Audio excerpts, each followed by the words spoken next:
오늘 우리가 함께 볼 하나님의 말씀은 로마서 8장 9절에 있는 말씀을 갖고 우리 같이 봅니다. 로마서 8장 9절에 있는 말씀 이 시간 같이 합독하시겠습니다. 그러나 하나님의 영이 여러분 안에 살아 계시면 여러분은 육신 안에 있지 않고 성령 안에 있습니다. 누구든지 그리스도의 영이 없으면 그리스도의 사람이 아닙니다.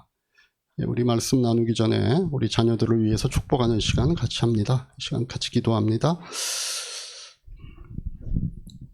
주님, 이 시간 우리의 자녀들을 위해서 주님 앞에 우리의 자녀의 이름들을 올려드립니다. 우리 아이와 성재와 지원이와 수연이, 호원이와 기원이, 승현이와 윤이와 윤이, 그리고 채이를 위하여 이 시간 저희가 함께 말씀을 붙잡고 기도합니다. 주 너희 하나님이 너와 함께 계신다. 구원을 베푸신 전능자시다. 너를 보고 기뻐하며 반기시고 너를 사랑으로 새롭게 해주시고 너를 보며 노래하며 기뻐하실 것이다. 하나님이 우리 각 사람을 보고 갖고 계시는 마음을 저희에게 알려주십니다. 이 마음이 우리의 자녀들을 바라보는 우리의 마음을 더 넘어선 하나님의 놀라운 사랑의 말씀임을 저희가 믿습니다. 우리 자녀들을 하나님 그렇게 대해 주시고 반겨주시고 사랑해 주시고 새롭게 해주실 우리 주님이심을 믿사오니 자녀들의 인생 가운데 그렇게 은혜를 베풀어 주시고 동행하여 주시옵소서. 예수님의 이름으로 기도합니다. 아멘. 우리 자녀들 자체 모임 위에서 이동하시면 됩니다. 네? 오늘은 전체가 모여서 드리는 가족 예배군요. 근데 애들은 없는 것 같기도 하고 예, 우리 같이 오늘 나눌 말씀을 듣기 전에 한 번 더 인사하시죠. 그럼 가족도 예배를 드리니까 우리가 한 번 더 의미 있게 하늘 복 많이 받으십시오. 서로 인사하십시오. 하늘 복 많이 받으십시오. 네, 제가 지난주 설교한 것 중에 중요한 게 뭐였냐면 사람이 영혼을 갖고 있는 영적인 존재다라고 하는 걸 우리가 알아야 된다는 겁니다. 그래서 여러분 자신이 영적인 존재라는 사실을 이제 좀 확신하십니까? 네, 우리 남현정 목사님이 대표로 예라고 대답을 하셨는데 그럼 뭘로 확신을 합니까? 여러분 우리가 일반적으로 이 눈에 보이는 걸 신뢰하는 그런 문화, 다시 말하면 이 과학적 사고가 기반이 된 문화 속에 살고 있기 때문에 사람이 육체로 된 존재라는 것들은 너무나 자연스럽게 인정을 합니다. 왜? 눈에 보이니까. 그런데 눈으로까지는 볼 수 없지만 실제로 사람에게 지정이라고 하는 이 정신세계, 다시 말하면 혼이 있다라는 것도 사람들은 인정합니다. 왜냐하면 우리가 이성과 감정, 의지와 같은 것으로 실제로 경험하며 사는 그런 영역이어서 그것까지는 우리가 자연스럽게 인정을 합니다. 그러나 영의 존재는 이 과학의 입장에서는 다룰 수 없는 영역이라고 보죠. 그거는 과학의 방법론인 관측과 실험과 측정이라는 방식으로 검증이 안 되기 때문에 그렇습니다. 물론 영적 현상을 관측할 수 있습니다. 또 실험도 해볼 수 있습니다. 어떤 신비적인 체험 같은 거 실제로 관측도 되고 그런 현상을 재현하기 위한 실험도 가능합니다. 근데 그걸 보면서 내리는 결론은 그래서 영이 있다라고 하는 게 아니고 어떤 뇌의 특정 부위의 신경활동 변화로 인해서 생기는 심리적 뇌과학적 현상으로 그냥 과학에서는 얘기를 합니다. 다시 말하면 그런 현상들이 정신세계의 비정상적인 현상의 일부로 보지 그랬기 때문에 영적인 세상이 있다라고 인정은 하지 않습니다. 그래서 영화, 소설, 드라마 이런 걸 보면 마치 영적인 부분을 인정한 것 같은 주제를 다루는데 그건 영에 대한 정확한 이해가 아니죠. 그냥 정확하지 않은 추정과 어떤 상상의 세계를 그리고 있는 겁니다. 무엇보다도 그런 영화나 그런 글, 그런 드라마가 사람의 호기심을 끌고 또 돈을 벌자라고 하는 목적을 갖고 만들어지기 때문에 그런 영화나 글을 통해서 영에 대한 정확한 정보를 우리는 알 수 없습니다. 요즘 또 유난히 올 여름이 되니까 그런 드라마 같은 데 보면은 그런 이상한 영의 세계를 다루는 그런 내용들이 많더라고요. 근데 그런 영화를 보면 악마하고 하나님하고 대등하게 싸우죠. 귀신하고 무당하고 싸우는 거는 그럴 수 있어요. 지네들끼리 하는 거니까. 그런데 하나님과 대등하게 어떨 때는 하나님 쪽에서 막 밀리는 것 같은 이런 장면들도 막 나옵니다. 실제로 그렇기 때문이 아니라 그래야 극적인 몰입도가 높아지고 돈이 벌리니까 그런 식의 영화와 그런 식의 드라마를 만듭니다. 사실과는 다른 거죠. 어떻게 피조물에 불과한 악한 영이 창조주 하나님과 대등하게 이 겨룬다는 것 자체가 어불성설이죠. 어디다 대고 귀신이 하나님 앞에 대듭니까? 그건 말이 안 되는 거죠. 그런데 이런 잘못된 영적 세계에 대한 문화에 우리가 자꾸 노출되다 보니까 이상한 왜곡된 영적 세계에 대한 선입견이 생겨가지고 영적 세계가 있다 할지라도 그런 영화나 그런 드라마에서 말하는 식으로 우리가 알고 있는 경우들이 있습니다. 그래서 크리스찬들도요, 성경에서 말하는 것과 세상 문화에서 접한 것이 대충 섞여 있는 이상한 그림을 갖고 영적 세계를 이해합니다. 그래서 크리스찬에도 불구하고 뭐 점도 보러 가는 사람도 있고, 뭐 사주팔자도 보고, 뭐 타로도 보고, 이런 식의 이상한 혼합 신앙을 자연스럽게 갖고 있는 신자들이 상당히 있습니다. 그래서 어떤 점집은 권사님 전문 점집 뭐 이런 것도 있다 그래요. 거기는 가면 권사님들에 대한 모든 것들을 자세히 알아맞추고 뭐 자녀들을 어떻게 결혼시켜 이런 것도 해준다고 아주 그 점집은 권사님들한테 유명하다는 그런 곳도 있다고 제가 얘기를 들었습니다. 근데 여러분 이 영과 영의 세계에 대한 정확하고 올바른 정보를 알 수 있는 것은 유일하게 딱 한 곳입니다. 그게 성경입니다. 그러니까 마치 거울을 통해 우리의 육신의 이 외모를 비추어 보듯이 우리의 영에 대한 정확한 정보와 내용을 주는 것은 성경이라고 하는 거울입니다. 왜 그렇습니까? 인간에게 영을 만들어 주신 분이 하나님이시기 때문에 그렇습니다. 창세기 2장 7절에 있는 말씀 우리가 지난주에도 봤지만 하나님이 땅의 흙으로 사람을 지으시고 그의 코에 생명의 기운, 다시 말하면 영을 불어넣으니 사람이 생명체가 되었다. 그 사람에게 그때부터 영이 있기 시작한 거거든요. 그래서 그 영을 만드신 분이 쓴 성경이 우리에게 정확한 영과 영의 세계에 대해서 가르쳐주는 것입니다. 그래서 오늘은 이 성경이 말하고 있는 영에 대해서 좀 더 정확한 얘기들을 좀 나눠보려고 합니다. 저도 설교 때 종종 사용하는 표현인데 제가 영이 죽었다 이런 말을 자주 씁니다.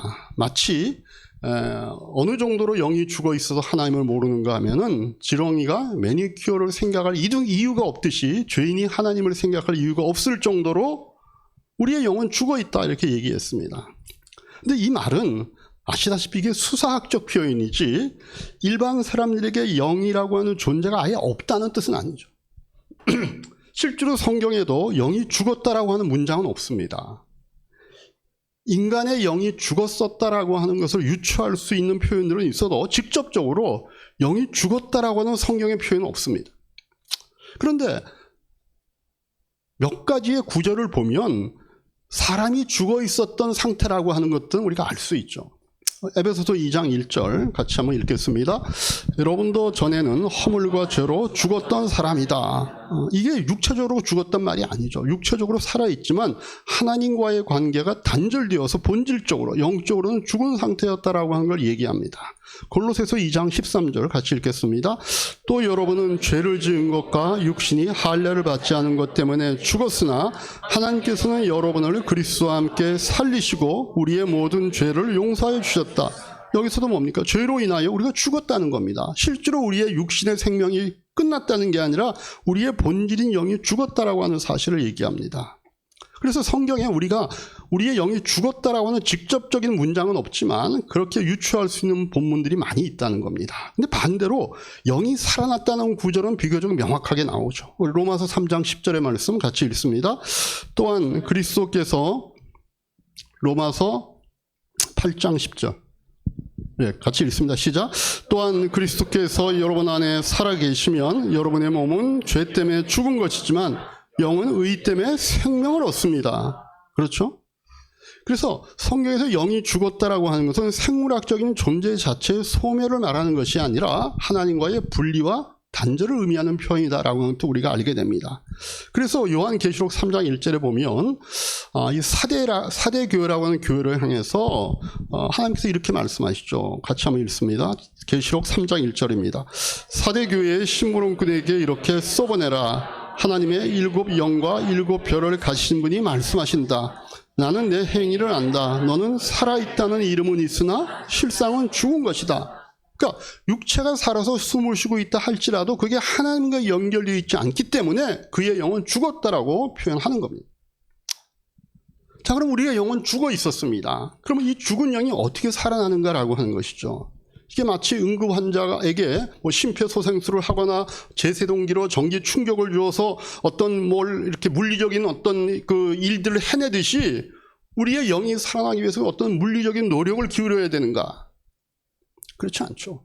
죽은 것이라고 하는 것은 하나님과의 분리, 하나님과의 단절을 말하는 것이었기 때문에 이 끊어진 관계를 다시 회복하면 되는 거죠. 문제는 이 끊어진 관계를 인간 스스로가 복원할 수 없다라는 문제죠. 바로 그런 상태 때문에 우리가 영이 죽었다라고 하는 표현을 쓰게 되는 겁니다. 죽은 시체가 아무것도 할 수 없지 않습니까? 시체 옆에 아무리 좋은 처방전과 운동복과 좋은 약을 갖다 주고 심지어 손에 쥐어서 먹을 수 있도록 해줘도 죽은 시체는 아무런 반응도 할 수 없는 것과 마찬가지로 영이 죽어 있으면 하나님과의 관계를 회복하기 위해서 할 수 있는 건 아무것도 없다는 것. 따라서 죽은 영이 살아나고 회복될 수 있는 방법은 인간의 자발적인 행위나 어떤 노력이 아니라 하나님 편에서 주시는 은혜를 통해서만 가능한 겁니다. 은혜라고 하는 말이 뭡니까? 받을 조건이 없는데 주어지는 공짜를 얘기하는 거죠. 선물을 얘기하는 겁니다. 그러니까 내가 한 것이 있기에 주어지는 것 은혜라고 부르지 않고 우리가 그것을 대가다, 보상이다 그렇게 얘기하지 않습니까? 근데 우리 영이 살아나는 것은 하나님의 전적인 은혜의 결과다라고 하는 것이죠. 여러분, 우리가 이제 제가 커피의 비유를 요즘 자주 드는데 우리 안에 이제 커피를 하시는 분들도 있고 그래서 여러분이 이제 카페를 자주 다니시기 때문에 제가 이해를 돕기 위해서 그런 예를 듭니다. 이 생두, 그러니까 원두를 만들기 전에 생두를 처음에 로스팅을 합니다. 그럼 이제 로스터기라고 하는 그런 기계에다 이렇게 놓고 거기에 이제 일정한 열을 가하는 이런 공정이 있습니다. 여러분, 생두 자체로는요, 우리가 하는 향긋한 커피의 맛이나 향이 전혀 나지 않습니다. 그냥 단단하고 무미건조한 그런 씨앗일 뿐입니다. 저는 어렸을 때는요, 커피가 원래 커피인 줄 알았어요. 다 그렇게 만들어진 뭐가 있는 줄 알았어요. 근데 나중에 알고 보니까 그냥 약간 누리끼리 하기도 하고 약간 그 푸르스름한 그 딱딱한 생두를 갖고 그렇게 만드는 거더라고. 스스로의 힘으로 절대 커피가 될 수 없습니다. 하지만 그 로스터기 안에서 외부로부터의 강력하고 적절한 열을 받는 순간 어느 지점에 그 원두가 그 생두가 관해서 터지는 크랙 현상이 발생을 합니다. 그러면 그 안에 그 씨앗 안에 잠재되어 있던 수백 가지의 향미가 폭발적으로 살아납니다. 우리 영도 마찬가지입니다. 영이 죽었다는 것은요, 마치 그 생두처럼 단단하게 굳어 있어서 하나님을 향한 아무런 감각이 없는 상태라는 겁니다. 우리의 인격 수양이나 노력이라는 물리적인 가공으로는요, 절대로 살아날 수가 없습니다. 오직 외부로부터 주어지는 성령의 강력한 열기, 다시 말하면 하나님의 은혜가 임할 때 비로소 우리의 영이 깨어나고 거듭나고 하나님을 향한 거룩한 반응과 향기를 뿜어낼 수 있게 된다는 거예요. 그래서 이런 상태를 구약 성경에 뭐라 그러냐면요, 내가 너를 낳았다 이렇게 얘기합니다. 시편 2편 7편 같이 읽겠습니다. 나 이제 주님께서 내리신 칙령을 선포한다. 주님께서 나에게 이르시기를 너는 내 아들 오늘 너를 낳았다. 그러면 잘 보세요. 사람이 태어나는 데 있어서 태아가 할 수 있는 건 아무것도 없습니다. 처음부터 끝까지 다 부모의 사랑이 원인이지 않습니까? 그러니까 우리가 영적으로 살아나는 데 있어서 사람이 할 수 있는 건 아무것도 없다는 겁니다. 태아를 부모가 사랑으로 잉태해서 그 태아를 아기로 낳아내야 되듯이 하나님께서 우리를 낳아주셔야 되는 겁니다. 그래서 신약에서는 주님께서도 이걸 물과 성령으로 거듭나야 된다 이렇게 얘기하잖아요. 요한복음 3장 5절 6절 말씀 읽습니다. 예수께서 대답하셨다. 내가 진정으로 너에게 말한다. 누구든지 물과 성령으로 나지 아니하면 하나님 나라에 들어갈 수 없다. 육에서 난 것은 육이요 영에서 난 것은 영이다. 다시 말하면 육신을 가진 인간이 할 수 있는 것은 아무것도 없다는 겁니다. 영으로 나야지만 하는 문제다라고 얘기하죠. 이렇게 인간이 자연적으로 출생할 때는 육신만을 가진 상태로 태어나고 비록 죽어 있지만 영혼을 갖고 있는 존재로 태어납니다. 근데 죽었던 그 영이 하나님의 은혜로 다시 살아나는 것이기 때문에 새로운 영을 가진 존재가 되었다는 의미로 첫 번째 출생과 비교하여 이것을 거듭남, 중생, 그죠? 중생이 뭐예요? 이중, 삼중 할 때 그 중자 아닙니까? 그 거듭남, 다시 말하면 두 번째의 태어남이라고 표현하는 겁니다. 첫 번째는 우리가 부모님으로부터 태어나고 두 번째는 우리가 이렇게 하나님으로부터 다시 태어나는 거, 이걸 거듭남, 중생이라고 표현하는 거죠. 그래서 우리는 이 중생을 통해서 더 이상 이 세상에 속해 있는 자들이 아니라 하나님이 낳아주셨기 때문에 하나님의 자녀라고 부르고 하나님의 백성이라고 부르고 거룩한 자라고 불리움을 받는 겁니다. 그래서 그 후로 중생한 사람들은 하나님의 자녀답게 하나님의 백성으로 성도로 살아가는 구원이라고 하는 여정을 걸어가게 되는 거죠. 근데 중요한 건요, 우리가 거듭났다라는 이것을 어떻게 아는가라고 하는 겁니다. 그것이 굉장히 좋은데, 우리가 거듭나고 하나님의 은혜로 우리가 아무것도 한 거 없이 거듭나는 거 좋은데 그걸 내가 어떻게 아는가라고 하는 거죠. 왜 그렇습니까? 내가 뭔가를 해서 얻은 것이라면 그 받은 것의 원인이 나에게 있기 때문에 내가 뭔가를 한 그것, 나를 거듭나게 한 원인을 뭔가를 확인하면 내가 거듭났다라고 하는 걸 내가 알 수 있습니다. 근데 거듭나게 한 것이 나에게 내가 한 것이 없이 주어진 은혜라 그랬잖아요. 그럼 내가 거듭났다는 것을 어떻게 확인할 수 있냐는 겁니다. 내가 한 게 없는데. 그게 아무리 좋은 것이라 할지라도 그게 나에게 적용되지 않는 것이면 그건 아무 의미가 없잖아요. 물론 우리가 예수님을 영접하는 과정이 있습니다. 그죠? 그러나 내가 예수님을 영접한다는 고백과 기도는 이런 하나님의 은혜를 받는 수단이 아닙니다. 만일 이 영접 기도가 우리가 하나님의 자녀가 되게 하는 수단이라면 그것도 거듭남이 하나님의 전적인 은혜라고 하는 말과 상충됩니다. 우리의 고백이 우리를 거듭나게 하는 수단이 되었기 때문에 그렇습니다. 반대로 그러면 우리가 어떤 마음을 갖냐? 그런 고백을 못한 사람들은 그 고백을 못했기 때문에 구원을 얻지 못한 것 아니냐? 이런 우리가 논리가 가능하죠. 그렇다면 그 예수님을 영접한 그 고백은 우리의 행위가 되어버립니다. 그래서 그걸 우리가 떳떳하게 자랑할 수 있죠. 나는 구원받았다. 왜? 내가 예수님을 영접했기 때문에. 넌 아직 구원 못 받았어. 왜? 아직 예수님을 영접하지 않았으니까. 자랑할 수 있죠. 근데 성경은 뭐라 그래요? 에베소서 2장 8절 9절 같이 읽겠습니다. 여러분은 믿음을 통하여 은혜로 구원을 얻었습니다. 이것은 여러분에게서 난 것이 아니요 하나님의 선물입니다. 행위에서 난 것이 아닙니다. 그러므로 아무도 자랑할 수 없습니다. 네. 그래서 우리의 고백과 우리의 기도가 우리의 자랑거리가 된다면 그것은 하나님이 이 구원을 은혜로 준다라고 하는 그 말과 정면으로 상충됩니다. 그 우리의 고백은 뭐냐? 그 고백은 거듭남의 원인이 아니라 결과라는 겁니다. 여러분, 죽은 사람이 스스로 입을 열어 고백할 수 없잖아요. 따라서 내가 진심으로 예수님을 주님으로 인정하고 고백하는 그런 기도를 할 수 있다는 것은 이미 내 안에 성령께서 내 죽은 영을 살려주셨다, 중생시켰다라는 증거가 된다는 겁니다. 고린도전서 12장 3절이 그 내용을 말합니다. 같이 읽습니다. 그러므로 나는 여러분에게 오늘 약간 화면이 버벅거리는데 12장 같이 읽습니다. 그러므로 나는 여러분에게 알려드립니다. 하나님의 영으로 말하는 사람을 아무도 예수는 저주를 받아라 하고 말할 수 없고 또 성령을 힘입지 않고서는 아무도 예수는 주님이시다라고 말할 수 없다. 그래서 성령이 있는 자들만 예수님이 주님이라고 고백할 수 있다는. 그래서 그 고백은요, 성령님이 내 안에 이미 계시기 때문에 나오는 고백이라는 거죠. 그래서 영접 기도는 구원을 받아내기 위한 하나님을 설득하는 행위가 아니라 성령께서 내 영을 살려주셨을 때 내 영이 비로소 하나님을 향해 터뜨리는 첫 아기의 울음 같은 겁니다. 그래서 영접 기도는 내 안에 살아난 영이 있음을 확인하는 공식적인 과정이다, 이렇게 생각하시면 되죠. 그러니까 영접 기도 또 영접 그 고백이 내가 거듭났다, 중생했다, 내 영이 살아있다는 확인하는 공식적인 방법으로는 가장 안전할 수 있지만 비공식 방법으로도 그 외에 자기 영이 살아났다는 것을 확인할 수 있는 방법들은 더 있습니다. 이건 바로 제가 이 복음에 대한 설교를 하면서 초창기 때 여러분에게 말씀드린 거기도 한데, 그게 뭐냐, 하나님에 대한 감각이 있는가를 살펴보면 됩니다.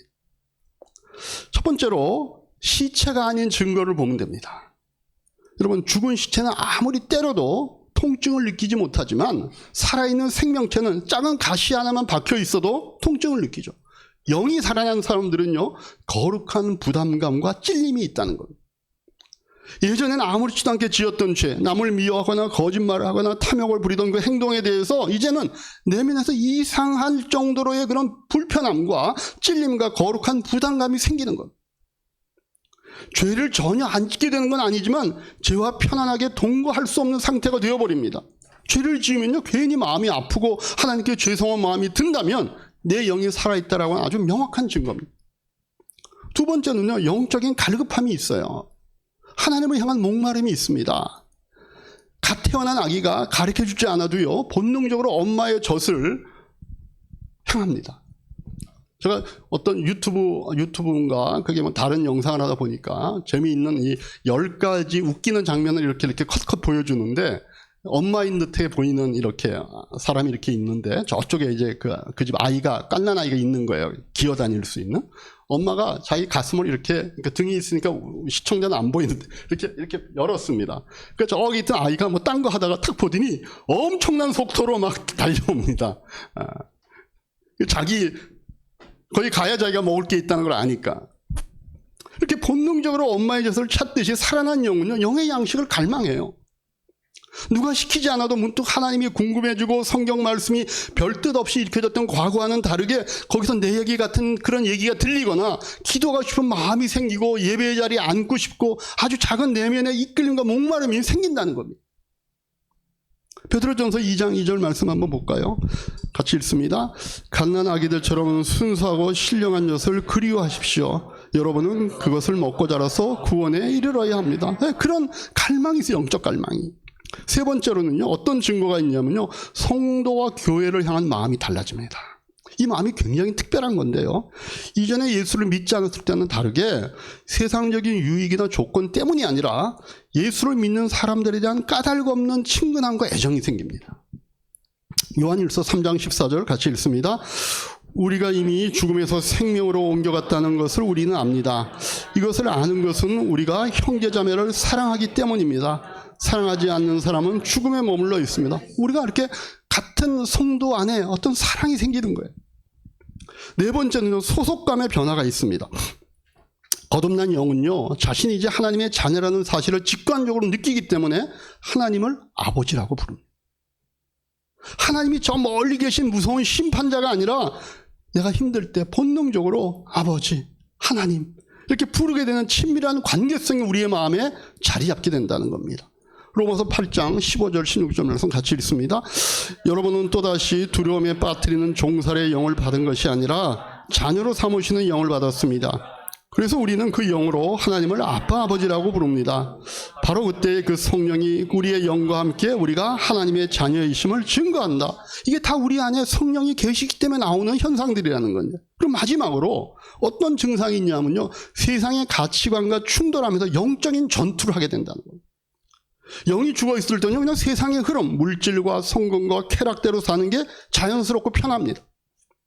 그러나 영이 살아남으면요, 이 세상의 가치관과 내 안의 새 생명이 충돌하기 시작합니다. 그래서 세상 사람처럼 똑같이 살아가려고 할 때 내 내면에 일어나는 거룩한 부조화가 있고 거기 갈등이 생기는 거예요. 이렇게 사는 게 맞나? 이런 거룩한 회의감이 드는 것 자체가 이미 하늘의 생명이 내 안에 들어왔다라고 하는 반증이 되는 거죠. 이렇게 죄에 대한 찔림, 하나님에 대한 목마름, 성도들에 대한 끌림, 하나님을 아버지라고 부르는 자연스러움, 이런 은밀한 변화들이 내 안에 존재한다면 영적 기도라고 하는 공식적인 그 선언 이전이라 할지라도 이런 감각이 자신 안에 있다고 느끼면 그분은 거듭나는 것이고 하나님의 자녀이고 그 영은 살아있다는 것. 그러나 공식적인 영적 기도를 통해서 분명히 자신의 정체성을 확인하면 그 이후로 하나님의 자녀로서의 살아가는 삶에 스스로가 더 탄탄한 기반과 출발점을 갖기 때문에 이 과정을 거치는 것을 교회에서는 권하죠.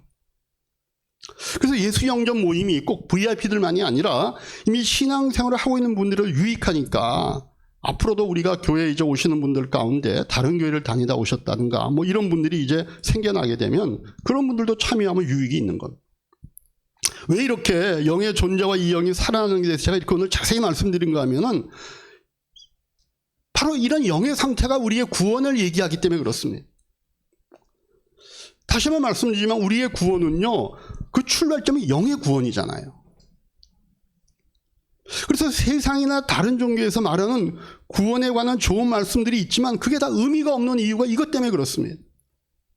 착한 사람이 되는 것, 윤리적인 삶을 사는 것, 금욕이나 수양을 통해 자기 신체를 컨트롤하고 도량을 넓히고 사랑이 넘치는 삶을 사는 것, 모두가 다 좋은 인격과 훌륭한 자기의 신체를 만들 수는 있지만 그게 영에 속한 일은 아니라는 겁니다.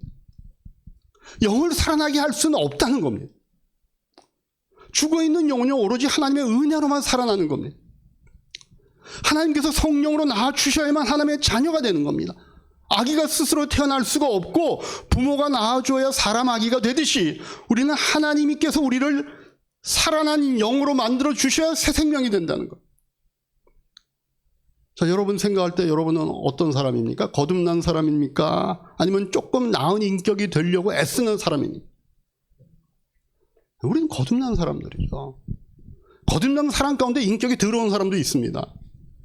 거듭났는데 행실이 아직 갈피를 못 잡고 있는 사람이 있을 수 있습니다. 근데 그거는 바뀌어가겠죠. 저는 오늘 이 자리에 있는 모든 분들이 하나님의 자녀로 거듭나신 새 생명을 갖고 있는 분들이시기를 주님의 이름으로 축복합니다. 그럼 우리에게 주어진 이 영은 어떤 영인가 하는 겁니다.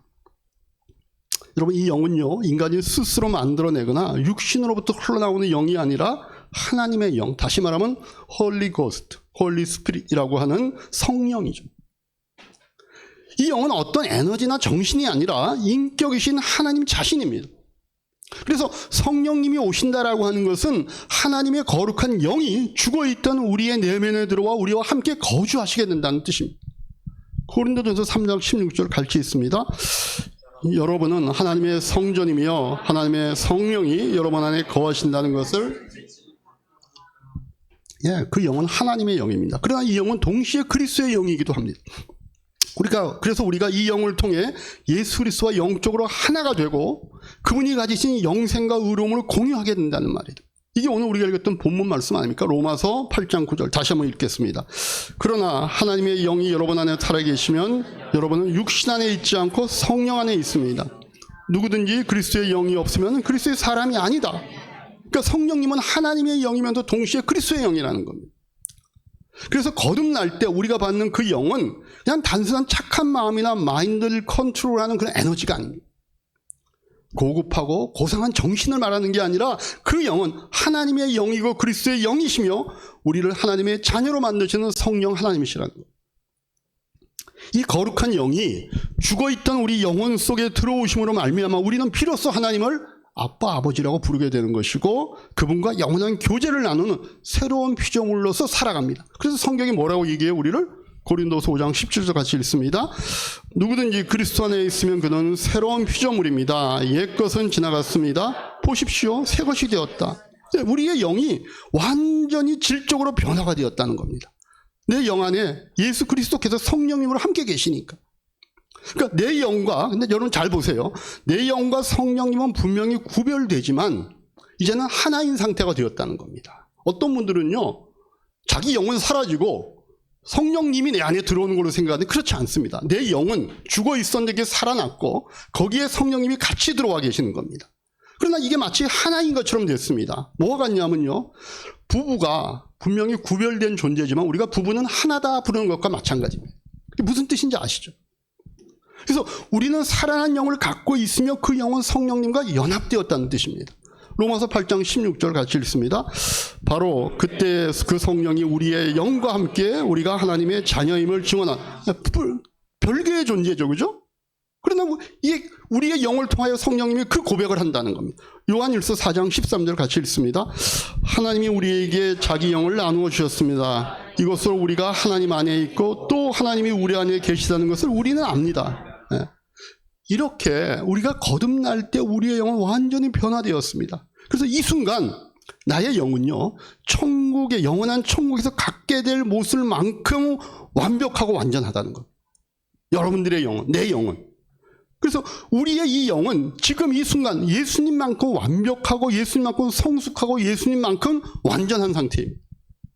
그러니까 천국 갈 때 우리가 이 영을 바꾸는 게 아닙니다. 이 영은요, 지금부터 시작해서 우리가 주님 앞에 서는 그 순간까지 이 영을 갖고 가는 겁니다. 로마서 2장 10절의 말씀 같이 읽습니다. 여러분도 그분 안에서 충만함을 받았습니다. 그리스도는 모든 통치와 권세의 머리이시다. 그래서 하나님께서 우리가 거듭나는 그 순간 믿는 자가 가져가야 될 모든 것을 이 영 안에 우리에게 이미 충분히 주셨다는 거예요. 그래서 우리가 뭐라고 얘기해요? 옛 것은 지나갔고 보라 새 것이 되었다. 그래서 이제 그리스도인에게 남아있는 인생은 뭔가 하면요, 거듭난 나의 영 안에 이미 우리가 받은 그 모든 것, 완전한 것, 충만한 것들을 물리적인 세계인 우리의 삶 속에 나타내는 방법을 배우는 게 우리의 현실의 인생이라는 거예요. 우리가 그거 하면서 살아간다는 겁니다. 뭔가 우리가 살아가면서 더 새로운 영을 받고 더 발전된 영을 받는 게 아니라 이미 완전해진 그 영을 우리가 그 영에 일어난 일이니까 현실의 세계 속에 우리의 육과 우리의 혼의 그 부분을 흘려보내는 것이 우리가 남아있는 인생 속에서 살아가는 우리의 구원의 단계라는 것. 마치 하늘의 씨앗 안에 그 씨앗이 자라난 나무가 되고 열매가 되는 모든 것이 이미 다 들어가 있는 것처럼 우리 영 안에 하나님께서 우리가 얻고 있는 우리가 누려야 할 모든 것들이 이미 다 주셨다는 겁니다. 우리가 좀 친근할 수 있는 예화를 하나 더 들어볼까요? 우리가 이제 최근에 이런 AI의 도움을 받아가지고 고화질 영상, AI의 이미지 이런 것들을 많이 생성합니다. 그 전문가들이 그 작업을 마치면 그 클라우드 서버에 이미 100% 본인의 노력에서 만든 완성된 완성본 파일을 넣습니다. 그 자체로 이미 데이터로 흠잡을 데 없이 온전합니다. 근데 이 완벽한 원본을 우리의 눈으로 직접 보기 위해서는요, 컴퓨터나 스마트폰의 그 모니터에 그걸 띄워야 됩니다. 화면에 띄워 보내야지 이 데이터들이 이렇게 표현되는 거라고 하는 것들을 알게 되는 것. 여러분, 하나님께서 성령을 통하여 살리는 우리의 영은 이미 예수님만큼 완벽하고 충만한 상태로 새롭게 되어 있습니다. 이제 우리가 이 땅에서 남은 인생을 살아가는 것은 내 영 안에 이미 완성되어 있는 그 그리스도의 성품과 그 능력을 내 육신과 혼이라고 하는 모니터를 통해 세상 안에 다운로드하는 것과 같다는 것. 네, 우리 개발자이신 우리 남목장님 동생만 크게 끄떡끄떡하고 나머지는 이게 뭔 얘기하는 건지 모르겠다. 때로는 이런 일들이 버벅거릴 수도 있고요. 그렇겠지만 원본이 완벽하다는 사실을 믿고 매일 그분으로 충만하심을 삶으로 다운로드 해내는 것이 우리의 신앙생활이라는 겁니다. 그래서 오늘 말씀의 결론이 뭐겠습니까? 우리가 이렇게 받은 바 그 새 생명에 걸맞게 살아가기 위해서는요, 가장 먼저 우리 안에, 우리의 영 안에 주어진 이 모든 선한 것들을 인식하며 인정하는 겁니다. 그것부터 출발하는 겁니다. 내가 부족하고 연약하고 죄인이고 뭔가 안 돼 있고 뭔가 나는 열등감이 있고 나는 뭔가 이 좀 애매모호한 이런 상태의 자기의 모습이 아니라 이미 그리스도의 완전함 같이 완전한 그 영이 내 안에 이미 있다는 겁니다. 이거를 내가 인정하고 그것부터 출발하는 겁니다. 그래서 어디까지 가느냐? 에베소서 4장 13절 말씀 같이 읽습니다. 그리하여 우리 모두가 하나님의 아들을 믿는 일과 아는 일에 하나님과 되고 온전한 사람이 되어서 그리스도의 충만하심의 경지에까지 다다르게 됩니다. 우리 안에 이미 완전한 이것을 우리의 현실의 삶 가운데서 풀어내는 겁니다. 모니터에 띄워내는 겁니다. 사랑하는 우리 이야기의 성도 여러분, 오늘 이제 우리가 우리의 영이 어떻게 살아났으며 우리 안에 어떤 놀라운 은혜가 이미 담겨 있는지를 우리가 함께 나누었습니다.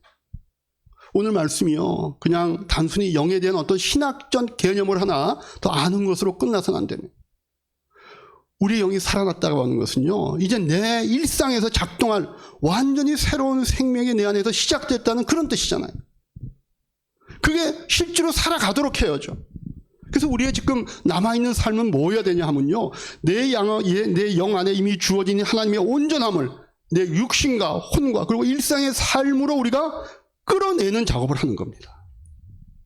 그래서 오늘 이 한 주간 여러분이 이 거듭난 새 영을 가진 사람으로서 여러분의 삶의 자리에 다음 세 가지의 거룩한 습관들을 저는 시작해 보기를 권합니다. 첫 번째는요, 내 안에 거룩한 불편함에 대해서 어색해하지 마시기 바랍니다.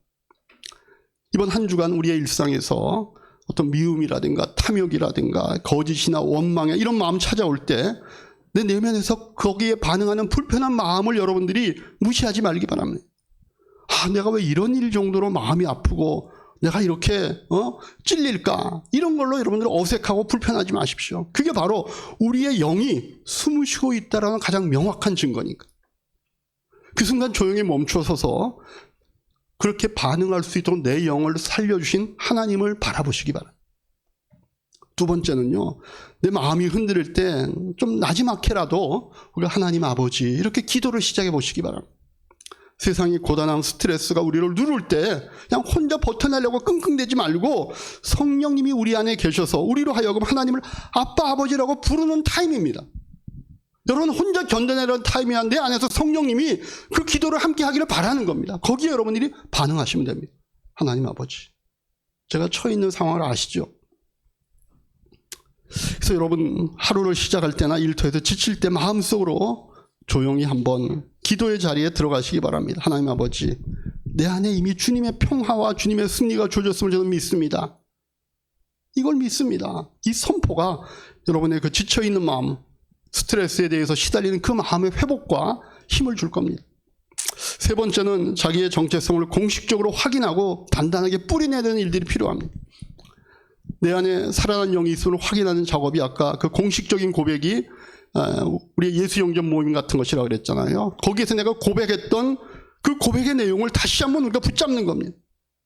살아난 내 영이 하나님을 향해 터뜨렸던 첫 아기의 그 울음을 내가 기억하는 겁니다. 그리고 내 영의 정체성이 거기서부터 탄탄하게 세워졌음을 이 시간 다시 한번 붙잡는 일이 필요합니다.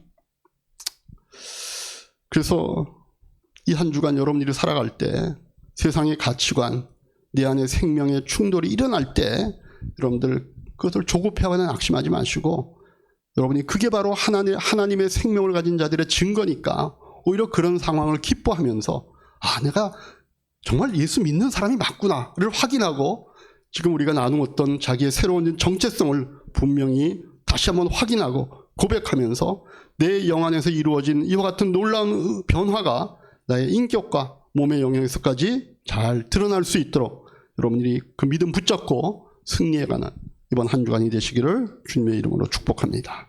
기도하겠습니다.